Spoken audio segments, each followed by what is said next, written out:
রাতের অন্ধকার, জঙ্গল আর কাদা জলে ভরা জলনিকাশি খাল, ঠিক যেন কোনো সাসপেন্স থ্রিলার সিনেমার দৃশ্য।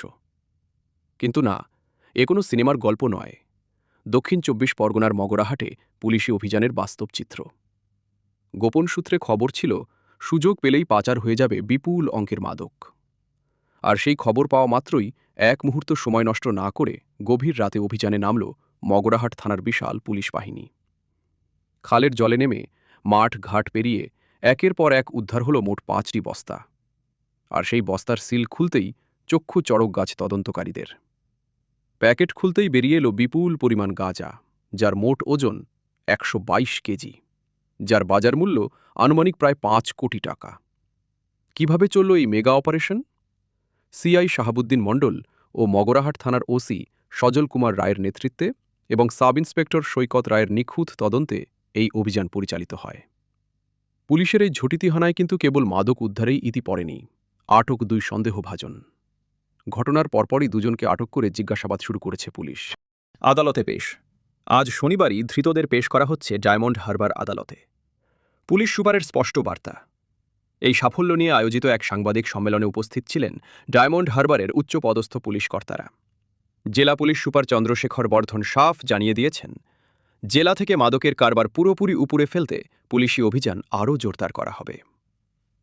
পুলিশের বিশেষ আবেদন: আপনার এলাকায় যদি এমন কোনো অসামাজিক বা মাদক পাচারের খবর থাকে, তবে নির্ভয়ে পুলিশকে জানান। আপনার পরিচয় সম্পূর্ণ গোপন রাখা হবে এবং পুলিশ দ্রুত ব্যবস্থা নেবে। ডায়মন্ড হারবার জেলা পুলিশের পক্ষ থেকে আপনাদের যারা সাংবাদিক ভাই বন্ধুরা এসেছেন তাদের সবাইকে স্বাগত জানাই। গতকাল রাতে আমরা ডায়মন্ড হারবার জেলা পুলিশে এক বিরাট সাফল্য অর্জন করেছি। এক বিশেষ সূত্রে খবর পেয়ে ডায়মন্ড হারবার জেলা পুলিশ মগরাহাট থানা যুগদিয়া নামক একটি জায়গা আছে, একেবারেই জলাভূমি, সেই জলাভূমি পার করে একটি আন্ডার কনস্ট্রাকশন বাড়ির পাশে রেড করে। স্পেসিফিক ইনফরমেশন ছিল এবং তাতে আমরা বিপুল পরিমাণে গাঁজা উদ্ধার করেছি। এর পরিমাণ হচ্ছে প্রায় ১২০ কিলোর উপরে, ১২২ কিলো এখনো পর্যন্ত আমরা পেয়েছি। দুজনকে অ্যারেস্ট করতে পেরেছি। এর সাথে একজন হচ্ছে ফরিদুল পিয়াদা, বাবার নাম আব্দুস সালাম পিয়াদা, মগরাহাট যুগদিয়াতেই বাড়ি। সাইদুর রহমান মোল্লা, বাবার নাম আব্দুর রশিদ মোল্লা, এরও বাড়ি যুগদিয়াতে। আমরা এই মাদক অভিযান যেটা আছে, এটা আমরা দীর্ঘদিন ধরে চেষ্টা করছি যাতে ডায়মন্ড হারবারকে সম্পূর্ণ মাদক মুক্ত করা যায়।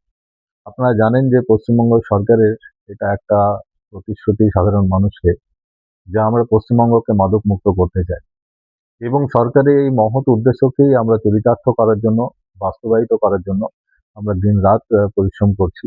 আগামী দিনে আমরা এর পেছনে আরো বেশি পরিশ্রম করব এবং আরো কঠোর হব আমরা এই মাদক যারা কারবার করছে তাদের বিরুদ্ধে। আমাদের এই সাফল্যের পেছনে আমাদের যে বিশেষ সূত্র কাজ করেছে এবং সেই সূত্র ধরে আমরা যেখানে এখনো পর্যন্ত পৌঁছেছি, তাছাড়াও আমরা যারা এই সাপ্লাই করছে, যারা নেটওয়ার্কে আছে, আমরা তাদেরকে আইডেন্টিফাই করার চেষ্টা করছি। আমরা কিছু সূত্র পেয়েছি, আগামী দিনে আমরা তাদেরকেও ধরে নেব।